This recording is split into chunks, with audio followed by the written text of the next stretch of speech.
Hi, my name is Robert. This video is designed to give you step-by-step detailed instruction on completing the task at hand. Visit my YouTube channel and watch my disclaimer video. And please like, share, and subscribe. I hope you find the information you're looking for. Thank you very much for watching. Okay, today I'm going to be swapping out a cluster on a 98 S70 because this cluster is programmed to have the trip computer in it. One of the features I like in my 850 and a lot of these Volvos is the trip computer. Tells you several information, including the outside temperature, your average speed, your average miles per gallon, your instant miles per gallon, your trip in miles, and how many miles you can travel before you run out of gas. So this is a easy swap-in, plug-and-play on your 850s with the VDO cluster and your 98 S and V70s. In your 98 and newer cars, the cluster has to be programmed by the dealer to display this trip computer information, and it has to have the switch. Now, in your 98 model S and V70s, the cluster is independent of the ECU. In your 99 and newer cars, the cluster is mated to the ECU, so you can't do this simple cluster swap to get the trip computer in it. So if you find a Volvo S70 or an 850 with this info switch in it, that means the trip computer is part of the cluster, and your trip computer info will display in that lower window. On the 850s, you can remove the cluster and detach the trip computer from the cluster and just swap it that way, and take your button, of course, and the cable connecting it. But in your S70s, your 98 models, you have to take the cluster and the switch and purchase it if you're getting it from a salvage yard or something like that. Now, if you got a 99 or newer model, I believe you could take the cluster, the switch, and the ECU. Of course, the ECU has to match your car's ECU, or you're going to have other issues. So, right now, I'm going to pop this switch out, unplug the switch. I'm going to take the top of the dash pad off, take that cluster out, and then I'll have the trip computer to put into another vehicle. Now, the downside of this swap in these S and V70s is whatever mileage this cluster has will now show up in the car that you install this in. So you would want to make documentation in your owner's manual and your title and stuff like that if you want to make that mileage discrepancy or change known. Some states the mileage is exempt once a car is 10 years old. On these cars, some state they actually care about the mileage. So you want to make sure that's known when you're transferring the vehicle. Now, when you're dealing with a car that's coming out of a salvage yard, sometimes they document, or you can find documentation as to what the mileage is in the cluster, but a lot of times it's a mystery until you plug it in, start the car up, and see what the mileage is on the cluster. Now, the downside of that is, if you take a car that has higher mileage and you swap in a cluster with lower mileage, now the car is displaying lower mileage than it actually has. And that happened to the car that we purchased for my daughter. When we purchased the car, I did a car history report. The history report revealed that it had warranty work at $121,000, but when we looked at the odometer on the cluster, it only showed 82 or 83,000. The car looked real good, ran real good, but someone had swapped the cluster and took about 43 or 1,000 miles or so off of the car by swapping that cluster. Taking this cluster, putting it in her car, because I'm adding this trip computer feature, may bump the miles back up on her car. We'll see what happens. Now, before you remove this dash pad and pull this cluster, you definitely want to disconnect the negative on the battery, because you don't want to trip your SRS light or mess up anything electronically with the car connected to the battery. So if you're going to do this, go ahead and look at the videos for dash pad removal, and then go ahead and pull the cluster out to be fitted into another car. Okay, on the 850s you need the harness, but on these S70s you don't need the harness. The harness is pre-wired in the car. So make sure you get this.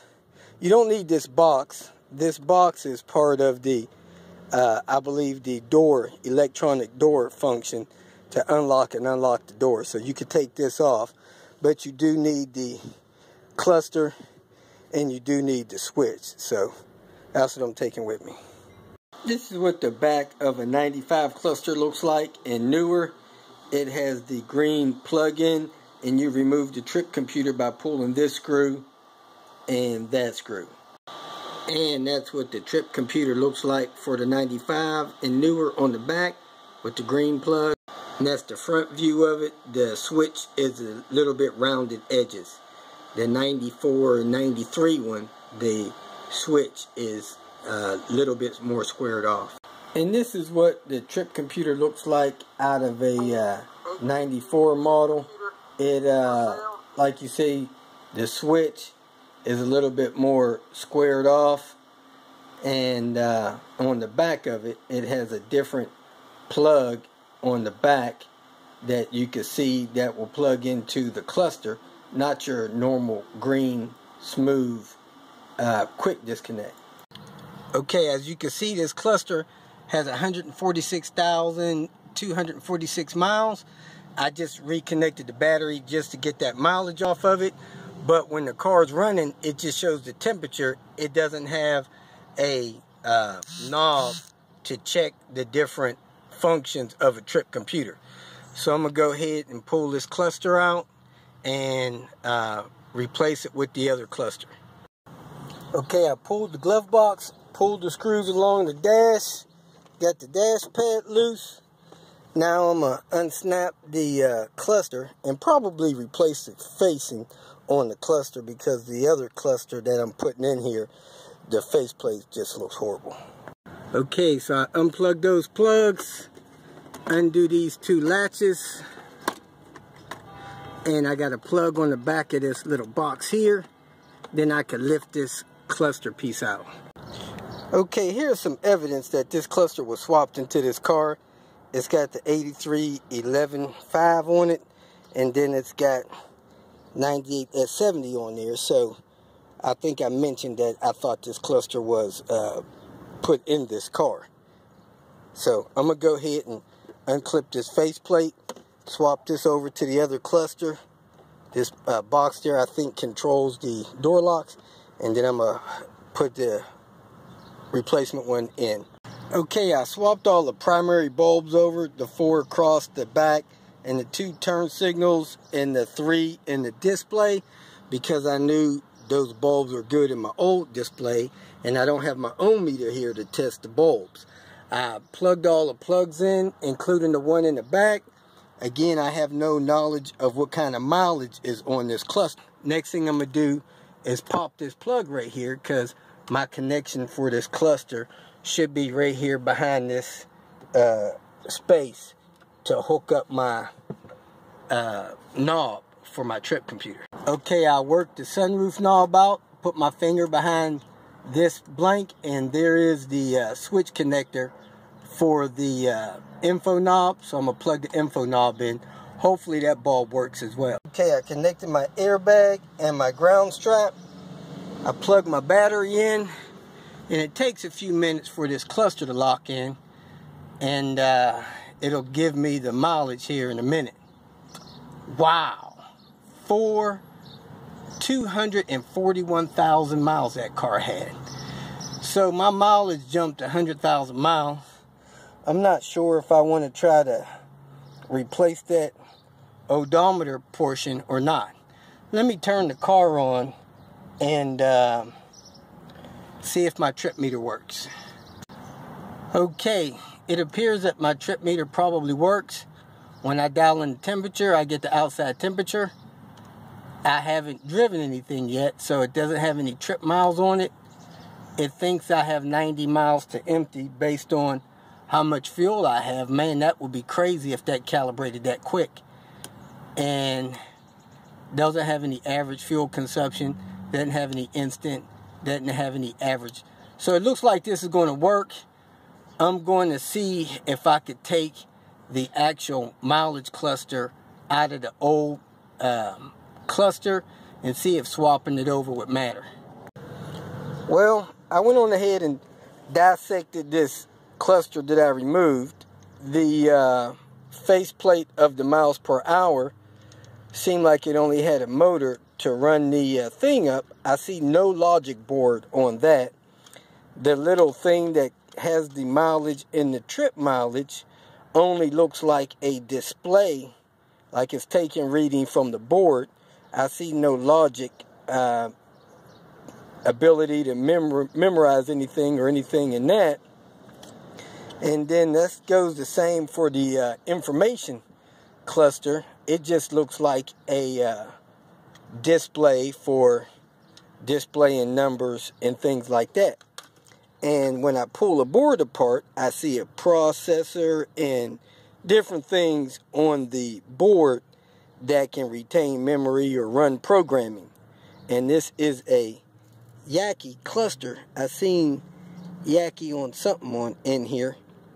Let me flip this over.